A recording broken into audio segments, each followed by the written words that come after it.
এক মন্ত্রী ছিল, সে সবসময় শুধু বলে যে আল্লাহ যা করে ভালোর জন্যই করে। তো একবার রাজামশাইয়ের একটা আঙ্গুল কেটে গেল, কোন একটা কাজ করতে গিয়ে আঙ্গুলটা কেটে গেল। ওই টাইমে মন্ত্রী গিয়ে বলে, রাজামশাই মন খারাপ করবেন না, ডোন্ট বি আপসেট, আল্লাহ যা করে ভালোর জন্যই করে। এবার রাজামশাই তো রেগে গেছে যে এতদিন একা একা বকবক করতে কিছু বলি নাই, আমার আঙ্গুল কেটে গেল, এখানে ভালোর কি আছে? আচ্ছা, মন্ত্রীকে এবার বলতেছে, তো আল্লাহ যা করে ভালোর জন্যই করে, তাই না? বলে হ্যাঁ। তো ঠিক আছে, যা, তোরে আজকে থেকে আমি জেলখানায় ঢুকিয়ে দিলাম। আল্লাহ যা করে ভালোর জন্যই করে, তার মানে জেলে যাওয়াটাও তোর জন্য ভালো। ঠিক আছে, যা, তোর মন্ত্রিত্বও কেড়ে নিলাম, জেলখানায় ঢুকিয়ে দিলাম। মন্ত্রী এবারও বলে, সমস্যা নাই, আল্লাহ যা করে ভালোর জন্যই করে। তো এবার রাজামশাই আরেকটু রেগে গেছে যে পানিশমেন্ট দিতে চাইলাম, উল্টো দিকে আমাকে নিয়ে ঠাট্টা করে, ভালো লাগতেছে না, কি করবে? রেগে মেগে কয়েকটা লোক নিয়ে, তার সাঙ্গপাঙ্গ যারা আছে ওদেরকে নিয়ে জঙ্গলে চলে গেছে শিকার করার জন্য। কি করার জন্য? পশু শিকার করার জন্য। তো পশু শিকার করছে করছে, ইন দ্য মিন টাইম কয়েকটা লোক তাদের উপর হামলা করলো। এরা হলো জঙ্গলি মানুষ, এদেরকে কি বলে? জঙ্গলি মানুষ, বুঝতে পারছেন? মানে এরা জঙ্গলি, ওদের ওপর হামলা। এই হামলা দেখে বাকি যারা ছিল রাজামশাই বাদে সবগুলো ভৌ দৌড়, এক দৌড়ে পলাই। চাচা আপন প্রাণ বাঁচা, নিজে বাঁচলে বাপের নাম, রাজামশাই মরলে মরুক, আমরা বাঁচি। আর রাজামশাই তো সুখে শান্তিতে বসবাস, দৌড়ানোর প্র্যাকটিস নাই। ওই আল্লাহর বান্দা একটু দৌড় দিতে না দিতে ধরা পড়ে গেছে। আর অন্যদের তো হেঁটে দৌড়ে অভ্যাস আছে, ওরা পালিয়ে গেছে। এখন রাজামশাইকে সবাই ধরে নিয়ে চলে গেছে এক জায়গায়। আসলে রাজামশাইকে তারা নিয়ে গিয়েছে জবাই করার জন্য। কি করার জন্য? তাদের বিশ্বাস মতে প্রত্যেকটা বছর তারা তাদের দেবদেবীর উদ্দেশ্যে একটা করে মানুষ উৎসর্গ করে।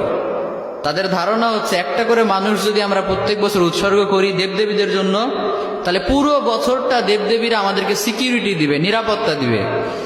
তো ওই কারণে রাজামশাইকে নিয়ে গিয়েছে, শুয়ে দিয়েছে, জবাই করবে। এখন যেই না জবাই করতে যাবে, ইন দ্য মিন টাইম একজন চিৎকার করে উঠে বলে, স্টপ, থামো, একে দিয়ে হবে না। কেন, কি সমস্যা? বলে, খেয়াল করে দেখো, এর একটা আঙ্গুল কাটা। সুবহানাল্লাহ পড়বেন না? আমাদের দেবদেবীদের জন্য উৎসর্গ করতে গেলে একেবারে পারফেক্ট মানুষ লাগবে, যার কোনো খুঁত নাই, কোনো খাত নাই। এই লোকের তো একটা আঙ্গুল কাটা, একে দিয়ে আমাদের কাজ হবে না, ওকে ছেড়ে দাও। সুবহানাল্লাহ পড়েন। রাজামশাইকে ছেড়ে দিল। রাজামশাই খুশিতে এক দৌড়ে এসে জেলখানায় এসে মন্ত্রীকে বলে, মন্ত্রী মশাই, আপনি ঠিকই বলছিলেন, আল্লাহ যা করে ভালোর জন্যই করে। কিন্তু একটা জিনিস আমি এখনো বুঝলাম না, আমার আঙ্গুল কাটার কারণে না হয় আমি বেঁচে গেলাম, তার মানে আল্লাহ যা করে ভালোর জন্য করে, বুঝলাম। তা আপনাকে যে জেলখানায় দিলাম, এখানে আপনার কি ভালো, এটা তো বুঝলাম না।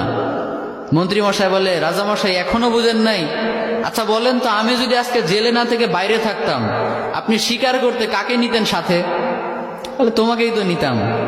তো আমি যদি আপনার সাথে যেতাম আর আমাদের উপর যদি আক্রমণ হতো, আমি কি আপনাকে রেখে পালাতে পারতাম?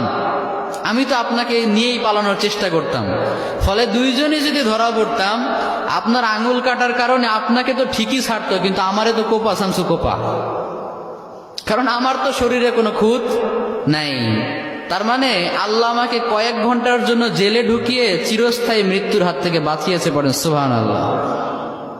তাহলে এবারও বোঝা গেল যে আল্লাহ যা করে ভালোর জন্যই করে। তো এই জন্য আজকে থেকে আপনাদের সাথে যেটাই ঘটুক না কেন, মন খারাপ করা যাবে? মন খারাপ করবে না। যেটাই হোক সবসময় বলবেন আল্লাহ যা করে, সবাই বলেন আল্লাহ যা করে ভালোর জন্যই করে।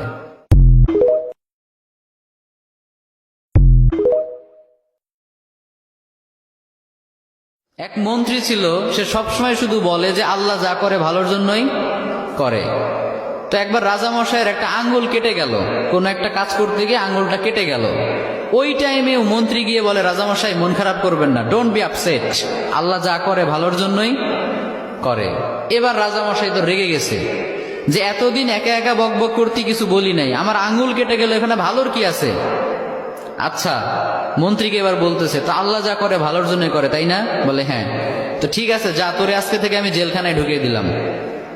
আল্লাহ যা করে ভালোর জন্যই করে, তার মানে জেলে যাওয়াটাও তোর জন্য ভালো। ঠিক আছে, যা, তোর মন্ত্রিত্বও কেড়ে নিলাম, জেলখানায় ঢুকিয়ে দিলাম। মন্ত্রী এবারও বলে, সমস্যা নাই, আল্লাহ যা করে ভালোর জন্যই করে। তো এবার রাজামশাই আরেকটু রেগে গেছে যে পানিশমেন্ট দিতে চাইলাম, উল্টো দিকে আমাকে নিয়ে ঠাট্টা করে, ভালো লাগতেছে না, কি করবে?